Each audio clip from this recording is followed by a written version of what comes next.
Yo, what's happening, my people? So it's your boy Chance Jollivet, aka Smooth, back with another video. So tonight, what we talking about? The Walking Dead, The Ones Who Live, Season 1, Episode 2, Gone. So this right here is a Michonne episode. Like, it's parallel to the first episode, man. We seen Rick. We got a standpoint of where he's been all these years, the things that he's gone through. We seen at the end that him and Michonne, they come to a head. They finally see each other. Beautiful ending to the episode. But what happens from there? We're going to get a little bit more clarity on that situation. But before we get to that point, we got to see where Michonne has been to get to this point. And it starts off, man, this is 6 years after the explosion and stuff. And she ends up with a nomadic community. They survive by just like kind of being selfish. They got to stay on the move. If you get left behind, it's a wrap. They don't go back for anybody. It's not the military. Leave any man behind. Nope. If you left behind, you gone. So they had some people that got left behind. Michonne, the person that she is, she saves them. And so she comes back to this community and stuff. She wants to try to get some help from them and stuff. She needs a horse. She's trying to make it to Rick.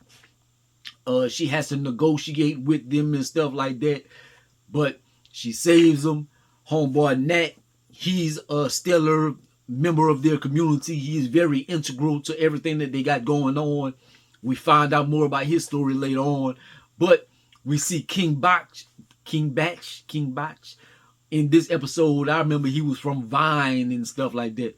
And to see him in Walking Dead, like Walking Dead isn't seen as elite as it used to be. But for you to make it on The Walking Dead, it's a big deal. Even though it's not seen as it used to be, at one point, Walking Dead was the biggest show on earth. It was pulling in Super Bowl numbers. I remember I was there.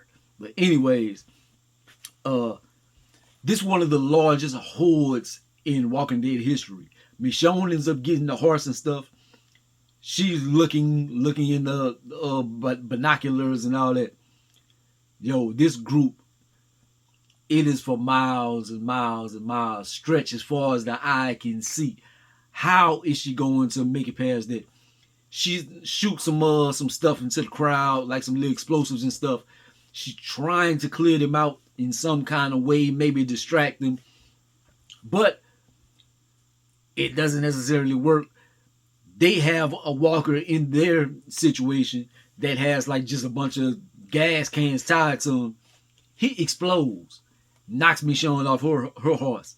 It's not looking good for her. This army of walkers come at her. No matter how badass you are, some things you just can't make it through. But there is some magical explosions on one side, then on the other side. They part like the Red Sea. So her eyes light up. It's like, oh my God, wow, I might actually get out of here. So, but Nat in them, that's part of his genius, of his character. And he devised some explosives later on and stuff, some long burning stuff. And he's like, yo, while this burning, look, we're gonna burn a little bit of time and stuff, and they go by their business. But we found out that he's a gifted engineer. It's come from his childhood, him being a small person. They used to tease him and stuff like that. So he had a hard time. He used to go out in the woods and burn things and stuff. But he had a stepfather. And the stepfather would encourage him to build things, and that instead of destroying things, it helped him with his creativity and stuff. So that's where he gets all this from. The CRM bombs them for no reason. So we see a helicopter, and Michonne hollers at him, run, clear out. And they drop, it ends up being like some chlorine gas bombs or something. So it's burning out their lungs and stuff. It's some nasty stuff. So you can imagine you in the Walker era of society and stuff. You can't see at all. you are pretty much blind. You can't breathe. They got walkers that you barely can see. You don't know if it's your friends or if it's a walker. It is in dire straits. Luckily, out of all of them, Michonne ends up kind of covering her face. She had the wherewithal to do that. They all end up in a situation to try to get in this building. So it's King Botch, his woman, Nat, and Michonne. They make it into the place. But the damage has been done. They look like they all about to be dead. Like, Michonne looks at homegirl, and she's like, whatever you do, don't sleep next to her and tie her up. She already knows it's sad, but it's things is a reality. Homegirl's about to die, so you don't want her to turn on you in the middle of the night and kill you. Ends up the next day, man. She doesn't make it. She dies. King Botch, he dies. Michonne has to dispose of both of them. Nat ends up surviving. So that's a good thing, but it's very bad. And it definitely deters her quest. So, like, the whole winter time passes. They are stuck in this building. They have to recover. They can't really move. You can't walk. You can't breathe. So they have to recover all from scratch. And they finally get themselves together. And she makes it to her destination. She makes it to this port. Everybody is dead. Everybody is gone and burnt to a crisp. She has to come to grips with the situation at hand. It's like, damn, I've been holding on for so long, and the answer has been in front of me the whole time. Like, he's not here anymore. Like, he's done. So I've been really wasting all my time. I know what I got to do. So Nat convinces her, like, you can still believe that he's there, but go back to your kids. So now it ends up coming to now.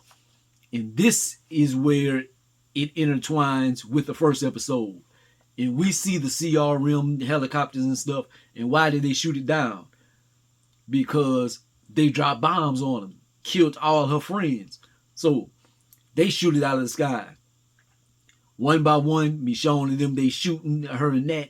They tearing people ass up. Then, after killing few people individually, the last person she tries to kill ends up being Rick. And beautiful moment in the episode. It would have been a nice way just to end this episode as well as the first episode. But they still got about 20 minutes left. But so they have a nice little meet, man. A beautiful reunion. So that's nice. But it is short-lived. He has to warn and stuff. And like, they coming. And we can't get away. You're going to have to tell him a different name. You're going to have to lie about the situation at hand and all this. Nat is in the background. He ends up getting killed, man. So it is bad. The helicopter comes up. Rick has to subdue Michonne and stuff. Bring her back to the base. And she has to lie about her story and everything. It's toe up situation, man. Like, it would have been nice just to let her go and, man, hopefully I can try to get to you or something. But he brings her in the place where it's just so messed up. But they are together. That's at least a positive on that note. One thing that was odd about the situation was they get together and they kind of talk and asking about little ass kicking and stuff. And Michonne doesn't tell Rick that he has a son. It's like, I'm gonna tell you this later on. Like, she doesn't want to tell him everything. I guess it's gonna be too much for him at one time. He might not think clearly and put him in danger or something like that. But anyways, we see on this episode, and when Michonne meets Rick again, how truly broken he is. Like, can we get away?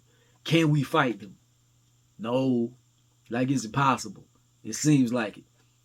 And so she ventures off to herself and she climbs up a place and she sees Like it's a whole military, like a legit military. Then in the background of this scene and stuff, we see somebody drinking some liquor and stuff like that. We see a lighter that says danger. Like the stepdaddy is alive. Oh my God, what's up? I think this is Jadis. Jadis is still alive. So she is waiting on Rick, and she seen who Michonne was on the surveillance footage and stuff, and she like, Rick, what are you trying to pull?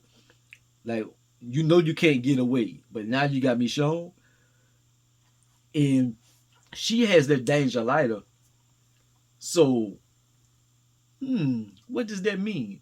Did Jadis kill Nat's stepfather, or was Jadis like the person that Nat was talking about?